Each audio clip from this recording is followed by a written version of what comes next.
ठीक है, जी, बोले। हाँ जी, हमारी एक ड्रिल है जो हम फॉलो करते हैं कि एडमिन्स, हर एक ग्रुप के एडमिन्स हैं इंचार्ज, नीचे ऑब्वियसली उसके एडमिन है, फिर वॉलंटियर्स है, फिर उसके बाद क्या कहते हैं ये लोग कोले लेते हैं। उसके बाद ये होता है कि अगर एडमिन से मसला हल ना हो तो वो सीनियर के पास लेके जाता है, सीनियर को समझ ना आए तो वो फिर मेरे पास लेके आता है, फिर मैं देखती हूँ, अगर मुझसे ना हो तो मैं आपसे मिलाती हूँ। ठीक तो है। इट्स ड्रिल हम फॉलो करते हैं। ठीक है, ठीक है। और दूसरी चीज़ ये है कि जो आपके माशाल्लाह से 21 या 20 एक्टिव रनिंग ग्रुप्स हैं जिसके अंदर लोग भरे हुए हैं, 600 700 कुछ में 800 हैं, but the thing is that के ये फॉर्मेशन ऑफ 4 में चल रहे हैं ना, 4 पे एक सीनियर एडमिन है, कोई इस तरह का चक्कर है ना? जी जी जी, यही है। And the other thing is के सारे फीमेल्स हैं एडमिन्स? जी, सारे फीमेल्स हैं।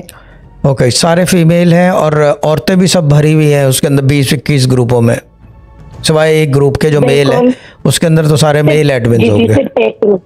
जी जी, उसमें तो मेल एडमिन और मेल मेंबर्स हैं, लेकिन जो औरतों की ग्रुप है वो औरतें ही देखती हैं, और 4 एडमिन हैं और मेंबर्स और ग्रुपें भरी हुई हैं। ठीक है। और इसके अलावा चिट चैट जो एक ग्रुप है कि फॉर बेसिकली जो कम यानी कि जिसको कहते हैं थोड़ा सा ज़्यादा एक्टिव हैं मगर इतने एक्टिव नहीं है, उनके लिए चिट चैट ग्रुप है, उसमें भी सारी औरतें हैं?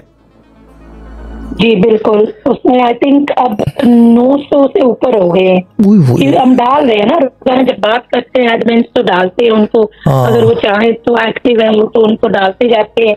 तो उसमें भी औरतें, उसमें यही है कि आप गपशप करते हैं, हंसी मजाक जो करना है करें, लेकिन ये कि उसमें इंक्वायरीज नहीं होती। ठीक है। एक और भी ग्रुप है जो लफंटर है, लफंटर ग्रुप है, वो खुला आजाद है ना? हाँ, वो खुला है, कोई उसमें रूल्स नहीं है, इट्स बेसिकली ओपन पार्टी। वो बेसिकली जितने ग्रुप के जो घर के लोग नापसंदीदा हैं वो इस ग्रुप में है।